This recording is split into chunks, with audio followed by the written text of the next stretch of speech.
warahmatullahi wabarakatuh. Kembali lagi bersama kami Dinas Lingkungan Hidup Provinsi Kalimantan Selatan. Hari ini kita akan berbincang singkat mengenai pengelolaan lingkungan hidup bersama TNI. Ada dua narasumber yang kita akan ajak berbincang. Yang pertama itu Letnan Kolonel Infantri Arman Arisalo SIP. Beliau merupakan Komandan Kodim 1007 Banjarmasin. Nah, dan untuk narasumber kedua kita yaitu Letnan Kolonel Kavaleri Zulkifler Sembiring SE. Beliau merupakan Komandan Kodim 1006 Banjar. Jadi gini Bang, ini pertama kali ya Raisa berbincang secara langsung sama TNI ini. Nah, kalau boleh Raisa tahu nih secara umum aja nih, sebenarnya tugas apa aja sih tugas TNI ini dalam berkehidupan yang berbangsa dan bernegara untuk secara umumnya? Silakan Bang. Oh, saya dulu. Terima kasih. Kesempatan pertama nih bagi saya juga untuk menjawab. Jadi, secara umum tugas TNI itu kan yang pertama adalah menegakkan kedaulatan negara. Setelah kedaulatan negara tegak, kemudian kita mempertahankan keutuhan NKRI berdasarkan Pancasila dan Undang-Undang Dasar 1945. Nah, setelah itu baru kita melindungi segenap bangsa Indonesia dan seluruh tumpah darah Indonesia. Nah, itulah dalam tugas TNI ada tiga. Yang pertama tadi saya ulangi, menegakkan, kemudian mempertahankan, kemudian melindungi. Dari tugas ini, TNI juga mempunyai fungsi, namanya tugas fungsi. Dia fungsi sebagai intelijen. Kemudian fungsi yang kedua adalah operasi, fungsi ketiga personil, fungsi keempat adalah logistik, fungsi kelima itu teritorial. Kami berdua ini, ya, Dandim 1006, saya Dandim 1007, itu masuk di dalam fungsi teritorial, di mana fungsi teritorial nanti itu adalah bagaimana kita mendayagunakan sumber daya baik itu geografi, demografi, kondisi sosial dalam rangka menegakkan dan mendukung rak juang. Rak juang ini artinya ruang, kondisi, dan alat juang yang tangguh. Untuk apa? Untuk mencapai tugas pokok tadi. Nah, itulah demikian. Lebih jelasnya nanti teritorial bagaimana ini dijelaskan oleh oleh Bang ini ya, gitu. oleh Bang Aris. Boleh panggilnya Bang Aris? Kebalik itu. Oh iya salah. Bang mau dipanggilnya Bang Zulkifler, Bang Iya. Sembiring atau Bang apa nih? Bang Zul aja. Bang Zul, oke lebih singkat Bang Zul, Bang Arman ya. Iya. Nah, kalau Raisa boleh tahu nih Bang Zul, kan tadi Bang Arman udah menjelaskan ya secara umum. Boleh nggak sih berbagi sama kita untuk secara khususnya nih apa aja sih tugas TNI dalam khususnya pengelolaan lingkungan hidup? Pengelolaan lingkungan hidup. Jadi kalau kita bercerita tentang tugas tadi sudah dijelaskan oleh senior saya dan di Banjarmasin. Kalau terkait dengan itu, ini sebenarnya sudah dituangkan dalam Undang-Undang Nomor 34 Tahun 2004 tentang TNI. Di situ ada dua tugas TNI. Yang pertama OMP atau Operasi Militer untuk Perang. Kemudian yang kedua OMSP, Operasi Militer Selain Perang. Nah, di dalam OMSP itu ada 14 tugas TNI. Salah satu dari 14 itu adalah membantu tugas pemerintah di daerah.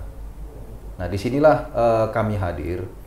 Jika memang persoalan tadi itu tentunya itu merupakan tugas dari pemerintah daerah, jadi kami siap untuk mensukseskan itu. Sekarang kan kita lagi ini ya Pak, lagi mengalami climate change, di mana cuaca sangat panas di mana-mana. Bahkan Raisa aslinya kan Jawa Barat ya, Mama juga sering tahu kan di Jawa Barat itu panas banget, apalagi di Kalimantan Selatan gitu. Nah, kan salah satu yang menyebabkan adanya global warming atau climate change itu kan adalah lingkungan di mana kita hidup ini berarti tidak terjaga dengan baik, mungkin karena pencemaran dan lain-lain. Nah, kan dan hal itu merupakan hal yang perlu diperhatikan secara we have to put so much concern on it gitu. Nah, menurut Bang Arman gimana sih kondisi atau sikap masyarakat terhadap kepedulian lingkungan hidup saat ini? Ya, makasih Mbak. Kalau melihat kepedulian masyarakat saat ini memang ya sangat kurang ya. Sebenarnya masalah ini bukan hanya di Banjarmasin saja. Saya yakin di seluruh Indonesia sama apa namanya kendalanya, yaitu masyarakat masih kurang peduli dengan adanya yang tadi disampaikan adalah global warming tersebut. Walaupun kita sebenarnya bersama pemerintah daerah itu sudah melakukan kegiatan-kegiatan seperti penghijauan, kemudian kegiatan-kegiatan pembersihan lingkungan hidup dan sebagainya. Karena memang tadi disampaikan oleh Dandim 1006 bahwa ketika kita dibutuhkan untuk membantu pemerintah, kita selalu hadir di situ. Kita selalu ada untuk memberikan semacam support atau memberikan tenaga apapun itu untuk mendukung semua program-program yang diberikan oleh pemerintah. Banyak lagi contoh yang harus. Nah, intinya di sini memang edukasi terhadap masyarakat, sosialisasi ini yang harus kita intens memberikan kepada mereka. Siapa itu? Mereka itulah babinsa-babinsa yang sudah dekat sama masyarakat, sedemikian dekatnya bergabung sama masyarakat. Demikian, Mbak. Oke. Berarti kita harus sama-sama merangkul semua pihak ya Pak Yeah. untuk mencapai tujuan di mana kita ingin mengembalikan salah satu program kita yaitu Martapura Asri. Jadi untuk singkatnya Martapura Asri ini apa sih Pak? Jadi salah satu program dari Dinas Lingkungan Hidup yang bertujuan untuk mengendalikan pencemaran dan juga kerusakan, setidaknya meskipun tidak sejernih sungai-sungai yang ada di luar negeri, tapi meminimalisir pencemarannya, mengurangi sampah-sampah yang ada di sekitar bantaran sungai itu. Nah, untuk kita kan sama-sama nih Pak, harus banyak sekali ya pihak yang dilibatkan untuk mencapai tujuan kita, yaitu mengembalikan Sungai Martapura yang asri. Karena seperti yang kita tahu kan Pak, Sungai Martapura ini kan salah satu inti kita gitu, dimana itu menjadi tempat wisata. Masih ada beberapa warga juga yang menggunakan sungai sebagai jalannya transportasi gitu. Nah kan kita di sini banyak apalagi di daerah Banjarmasin kan ada salah satu program dari Dinas Pariwisata itu susur sungai wisatanya. Nah kita kan melewati bantaran sungai nih Pak, dan kita masih melihat banyaknya rumah-rumah yang masih ada di pinggir sungai dan menjorok hampir ke tengah sungai. Nah menurut Bapak apa sih yang harus kita apa yang harus kita lakukan, atau apa hal yang harus kita tanamkan dalam diri kita maupun masyarakat yang lain supaya tetap menjaga dan berada pada batasnya masing-masing. Nah, bagaimana Bang Zul? Ya, terima kasih Mbak. Kalau kita berbicara itu, ya memang kembali lagi kepada perilaku masyarakat itu sendiri ya. Kalau kita lihat itu kan bisa dibilang sudah menjadi tradisi dari masyarakat sini, masyarakat Banjar pada khususnya, bahwa mereka menganggap tinggal di bantaran sungai itu merupakan warisan dari nenek moyang atau leluhur. Sehingga memang untuk bisa merubah perilaku ini tidak bisa dengan waktu yang singkat. Butuh effort yang lebih, kemudian dan keterlibatan dari berbagai pihak. Pada intinya kami dari TNI, kami siap untuk melakukan itu, namun kami juga butuh dukungan dari stakeholder yang terkait lainnya, sehingga semuanya itu bisa berjalan. Karena untuk mengubah suatu kebiasaan itu tidak mudah, karena kebiasaan ini sudah menjadi karakter. Nah, karakter ini kan bisa dirubah itu, saya bilang tadi itu dengan usaha-usaha yang lebih, kemudian harus fokus di situ. Nah ini yang kami harapkan khususnya bagi kami sebagai satuan teritorial, ini hendaknya ini gerakan Martapura Asri ini, yang mana harapan kita Sungai Martapura ini sebagai ikon wisata dari Kalimantan Selatan pada khususnya, ini kembali bisa diandalkan. Itu tadi, sehingga semua pihak kami harapkan ini bisa ikut menaruh perhatian dalam program ini. Oke. Nah untuk pihak-pihak terkait menurut Bang Zul, pihak mana sih yang harus menjadi patokan atau titik sasaran utama yang kita tembak supaya yang lainnya mudah untuk bergerak? Ya kalau kita bilang seperti itu tentunya di dalam pemerintahan itu sendiri kan sudah ada struktur ya, sudah ada struktur siapa di situ yang memimpin. Yang pasti kalau kita berbicara daerah tingkat provinsi di situ ada gubernur, kemudian tingkat kabupaten atau kota ada bupati, ada wali kota. Itu dari pemerintahnya sendiri. Nah kalau ini bisa berkolaborasi atau bekerja sama, melibatkan semuanya, baik itu yang di tingkat provinsi maupun di tingkat kabupaten, semuanya fokus, konsisten, saya pikir insya Allah ini bisa terwujud. Iya, betul sekali. Apalagi ketika kita sudah memiliki tujuan yang jelas dan satu tujuan kan akan semua bersinergi bersama untuk mencapai tujuan yang sudah kita sepakati atau tujuan yang memang sudah menjadi concern kita gitu kan. Oke, pertanyaan kali ini mau Reza sampaikan nih sama Bang Arman. Jadi kan ada salah satu program yang sangat familiar di masyarakat yaitu TMMD, yaitu Tentara Manunggal Membangun Desa. Nah, programnya apa aja sih Bang Arman dan boleh dijelaskan bagaimana programnya? Begini, kita harus kembali dulu bahwa TMMD itu untuk siapa? Oke. Nah, gitu. Jadi TMMD ini sebenarnya adalah program untuk meningkatkan kesejahteraan masyarakat. Yang kedua, dia bersinergi dengan masyarakat untuk menjalin kemanunggalan TNI dengan rakyat. Nah, sebenarnya di situ intinya TMMD itu. Nah, kalau kita beralih kepada kegiatan TMMD ini kan memang diprioritaskan membangun suatu wilayah untuk nanti digunakan oleh masyarakat, gitu. Jadi yang berperan penting di sini sebenarnya adalah masyarakat. Kegiatan TMMD itu ada dua, jadi bukan hanya fisik membangun saja, tetapi juga ada yang non fisik. Non fisik ini kan yang betul-betul menyentuh masyarakat. Ada beberapa kegiatan non fisik itu seperti pengobatan massal, kemudian ya mohon maaf pembagian sembako bagi yang kurang mampu, terus sosialisasi tentang bagaimana sih kehidupan kita ini, lingkungan hidup seperti apa kita ini, sosialisasi tentang dulu masalah COVID, itu secara intens kita memberikan kepada masyarakat supaya masyarakat itu ngerti. Pembangunan itu nanti akan kita berikan kepada masyarakat dan digunakan oleh masyarakat. Sebenarnya semua itu adalah kembali kepada masyarakat dan pemerintah daerah setelah kita berikan. Oh iya, sangat menarik ya Bang ya. Yeah. Nah, kan udah ada nih yang seperti Bang Arman tadi sebutkan beberapa program seperti sosialisasi dan lain-lain. Nah, sejauh ini bagaimana feedback masyarakat mengenai hal tersebut, mengenai program tersebut? Ya, mereka sangat antusias, mereka sangat senang.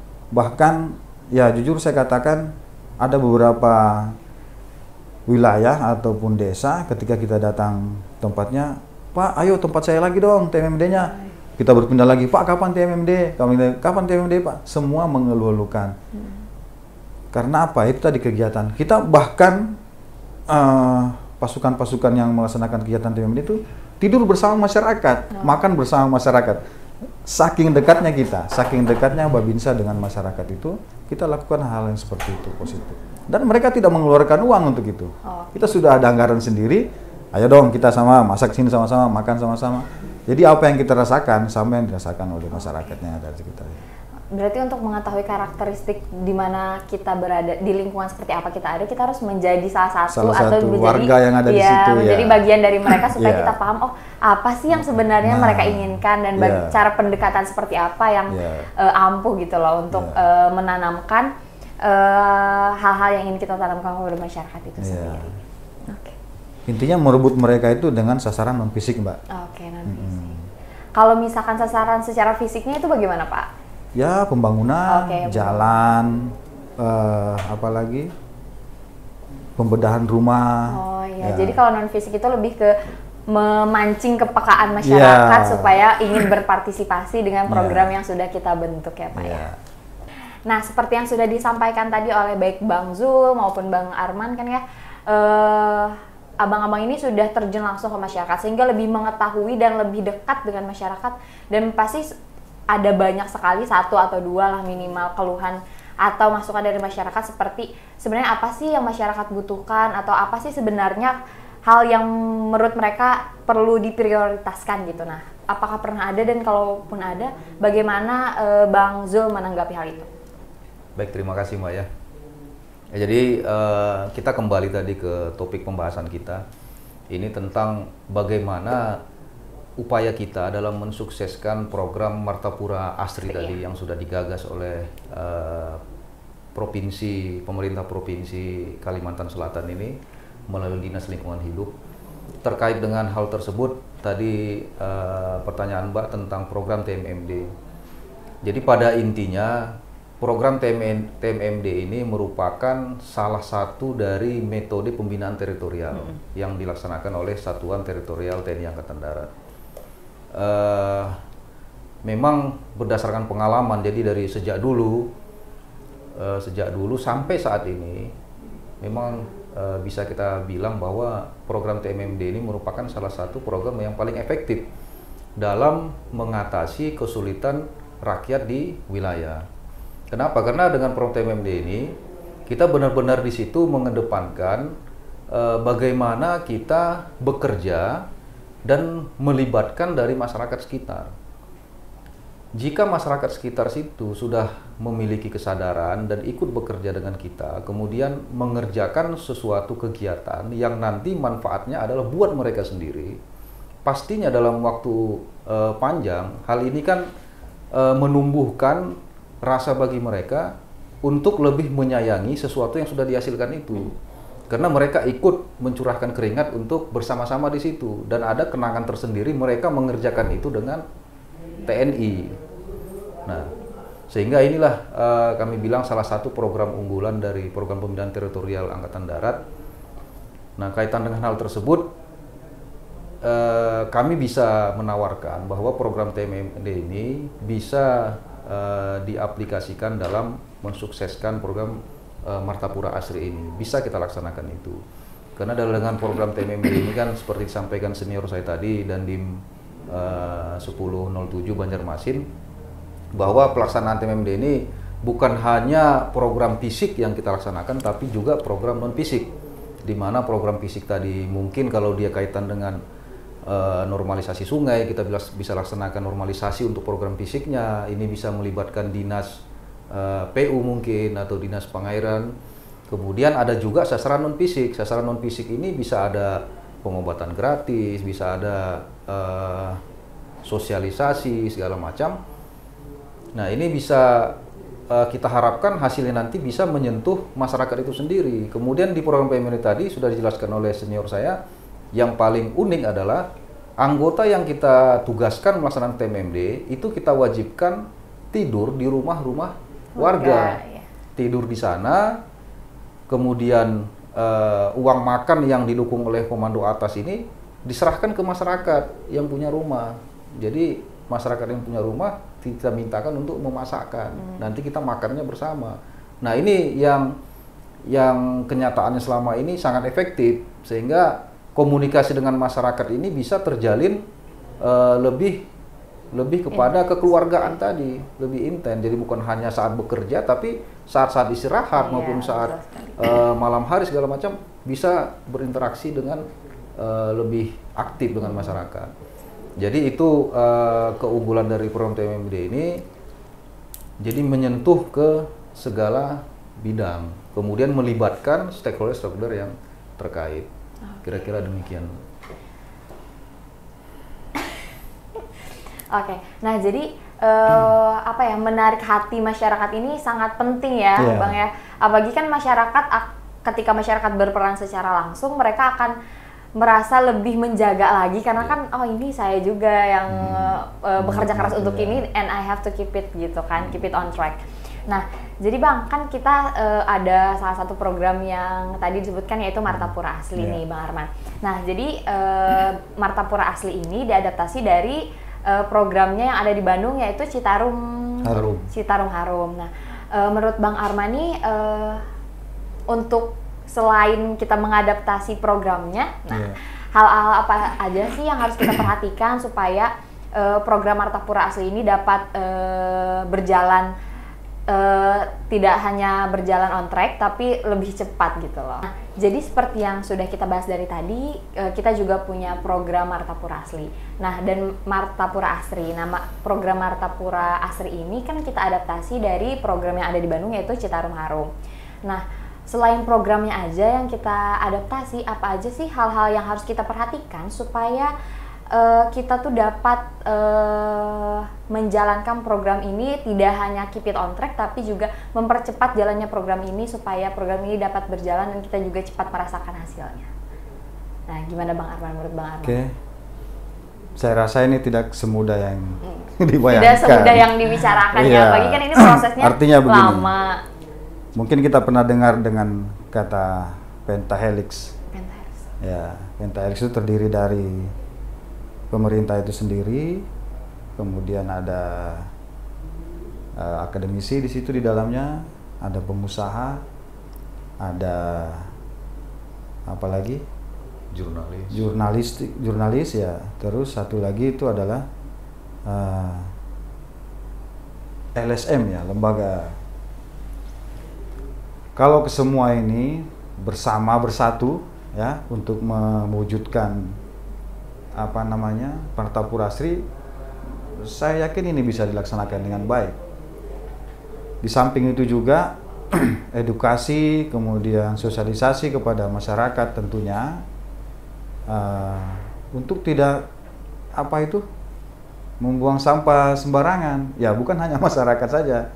Mungkin salah satu perusahaan juga mungkin ada yang membuang limbah di sembarang sungai, akhirnya itulah yang membuat sungai Martapura Asri ini menjadi, ya mohon maaf, menjadi kotor. Nah, memang kita harus tegas dalam hal ini membuat aturan. Mungkin sudah ada juga aturan di daerah, baik itu di provinsi maupun di bupati ataupun kota.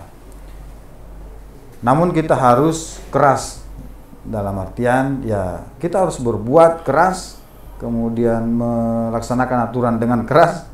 Semuanya serba keras. Untuk apa? Ya untuk kebaikan kita, bukan untuk kebaikan perseorangan gitu. Karena menuju kepada Martapura Asri. Bekerjalah dengan keras, berbuatlah dengan keras. Artinya untuk menuju ini. Mungkin bisa ditambahkan sama Ya, Bang, gimana nih menurut Bang?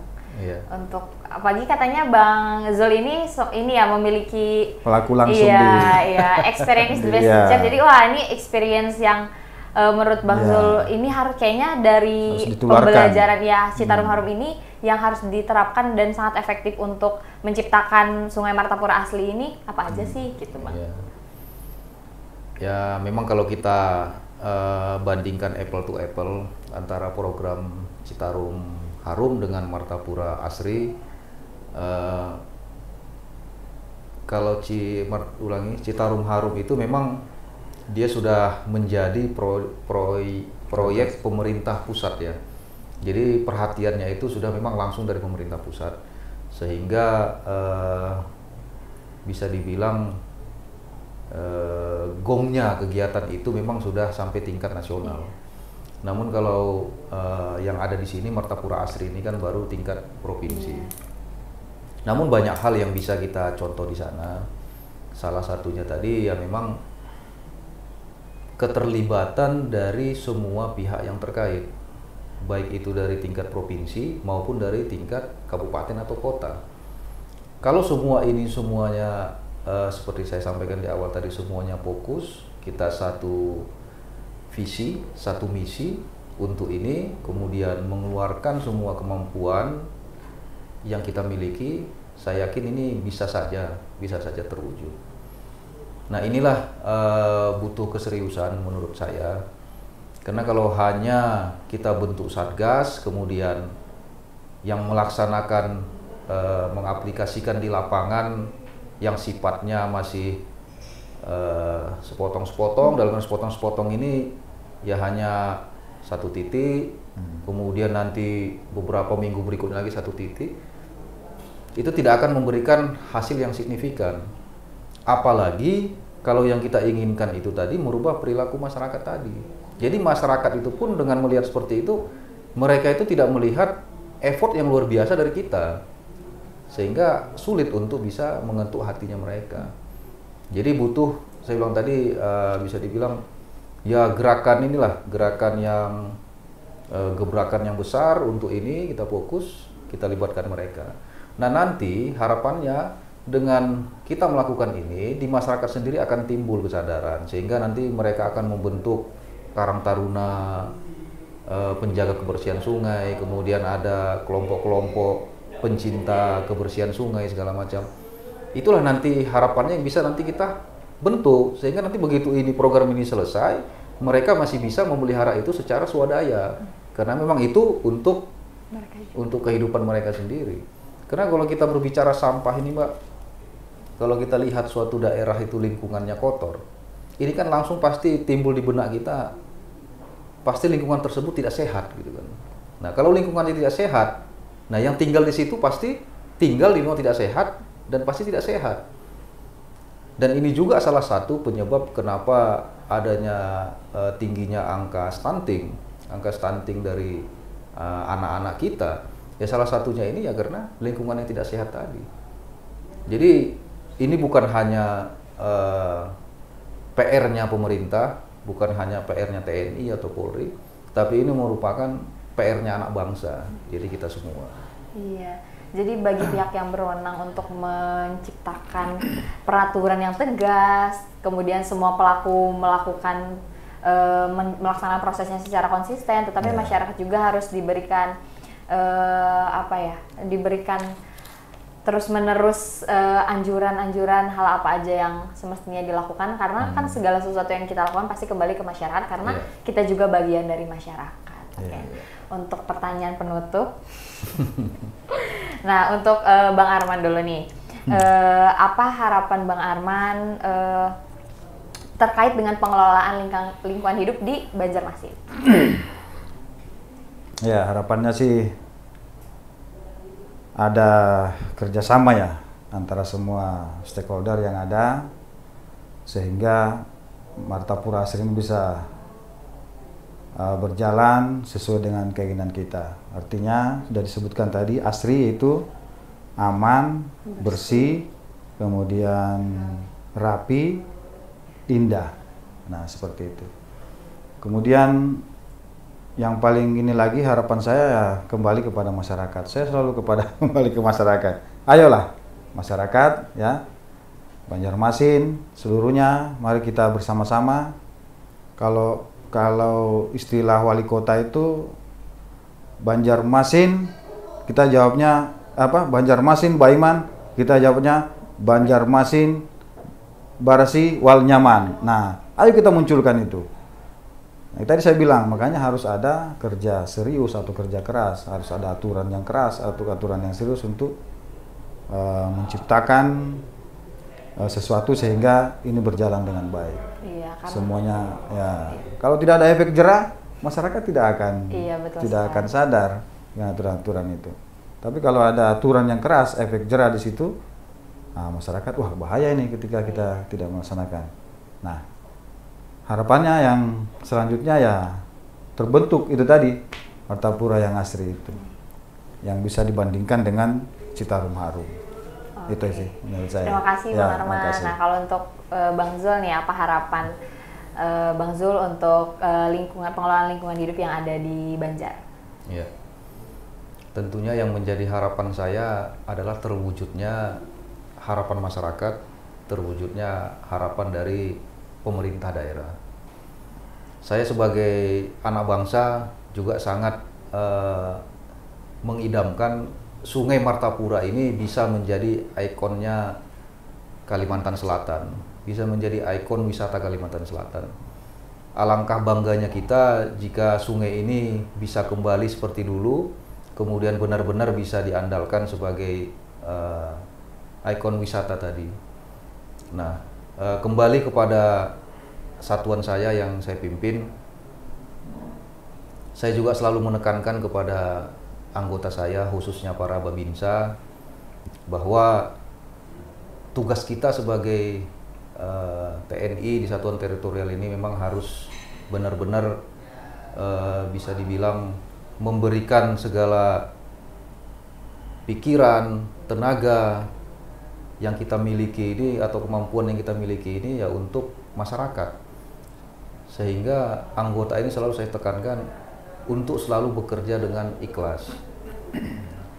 Dengan keikhlasan itu mudah-mudahan masyarakat sendirilah yang menilai. Sehingga apapun yang kita lakukan, masyarakat itu sendiri tergugah hatinya bahwa apa yang dilakukan Bapak TNI ini adalah untuk kami. Sehingga program-program pemerintah yang kita jalankan, masyarakat secara kesadaran ikut serta dalam bekerja di situ. Jadi ada satu prinsip kita ke masyarakat itu, jadi bukan hanya mengajak, tapi berikan contoh terlebih dahulu. Jadi look at me, do with me. Nah, itu yang harus kita lakukan. Sehingga dengan bekerja sama tadi, jadi kita sama-sama merasa memiliki, sama-sama ingin memelihara. Kira-kira demikian. Oke. Nah, jadi sangat amat menegangkan ya. Enggak menegangkan. Amat sangat banyak sekali hal yang bisa kita ambil, apalagi dari tadi kan kita membahas tentang masyarakat, karena kita pun adalah bagian dari masyarakat itu sendiri. Apalagi konsistensi yang harus terus ditekankan dan juga ketegasan ya Bang Arman ya, itu ketegasan dari kita dan juga konsistensi kita dan juga saling merangkul. Apalagi kan ada kata-kata katanya hati hanya bisa disentuh oleh hati, jadi ikhlas mengerjakannya, supaya ketika kita ikhlas kita tidak mengharapkan apapun, karena ketika kita tidak mengharapkan apapun, kebaikan juga pasti akan kembali kepada kita. Nah, mungkin sekian bincang-bincang singkat kita mengenai pengelolaan lingkungan hidup bersama Bang Arman dan juga Bang Zul dari TNI kita. Sekian, wassalamualaikum warahmatullahi wabarakatuh.